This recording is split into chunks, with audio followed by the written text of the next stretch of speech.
আসসালামু আলাইকুম রহমতুল্লাহ। প্রিয় দর্শক, কেমন আছেন? আশা করি ভালো আছেন। প্রিয় দর্শক, মধ্যরাতেই ব্যাংকের ভিতরে অবস্থান যা জানা গেল, চলুন আমরা বিস্তারিত জেনে নিই।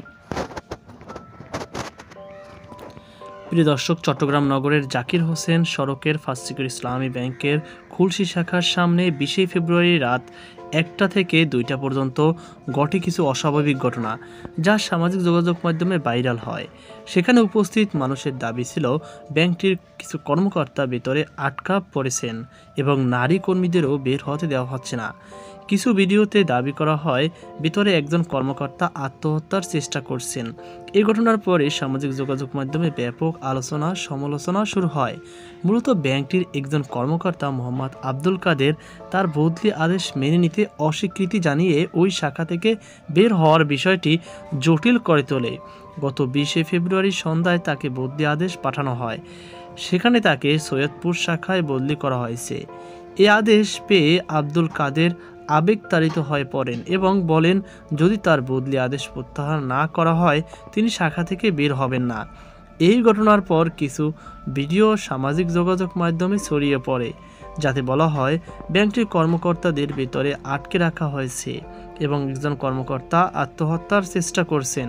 তবে পরবর্তী সময়ে জানা যায় যে এই তথ্যগুলো সত্য নয় এবং ভিডিওগুলো যাচাই না করে ছড়ানো হয়েছে। ব্যাংক কর্মকর্তা জানান আব্দুল কাদের দীর্ঘ 2 বছর ধরে খুলশী শাখায় কর্মরত ছিলেন এবং বদলি আদেশের পর তিনি সহজে বিষয়টি মানতে পারেননি। তিনি ফেসবুক লাইভে এসে জানান কিছুক্ষণ পর তিনি আবারও লাইভে আসবেন, তবে এরপর আর কোনো লাইভ প্রকাশ করেননি। রাতে ব্যাংকের কর্মকর্তারা এবং ঊর্ধ্বতন কর্মকর্তারা ঘটনাস্থলে গিয়ে বিষয়টি সমাধান করেন এবং আব্দুল কাদের সহ সব কর্মকর্তারা রাত 8টার দিকে শাখা ত্যাগ করেন।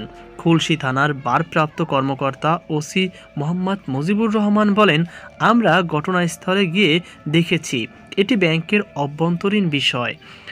এক কর্মকর্তা বদলি হয়েছেন কিন্তু তিনি যেতে চাইছেন না। বিষয়টি সমাধানের পর আমরা চলে এসেছি। ফার্স্ট সিকিউরিটি ইসলামী ব্যাংকের খুলশী শাখার ব্যবস্থাপক মোহাম্মদ নবীনুর ইসলাম বলেন, এটা ব্যাংকের অভ্যন্তরীণ বিষয় এবং বিষয়টি সমাধান হয়েছে। এই ঘটনার পর বিষয়টি নিয়ে বিভ্রান্তি ও ভুল তথ্য ছড়ানোর জন্য সামাজিক যোগাযোগ মাধ্যম ব্যবহারকারীদের সতর্ক করা হয়েছে। তো প্রিয় দর্শক, এই ছিল আমার এতে সর্বশেষ আপডেট তথ্য। ভিডিও সংক্রান্ত আপনার কোনো মতামত থেকে থাকলে অবশ্যই কমেন্ট বক্সে জানাবেন। সকল বাধা আজকে পর্যন্ত, আল্লাহ হাফেজ।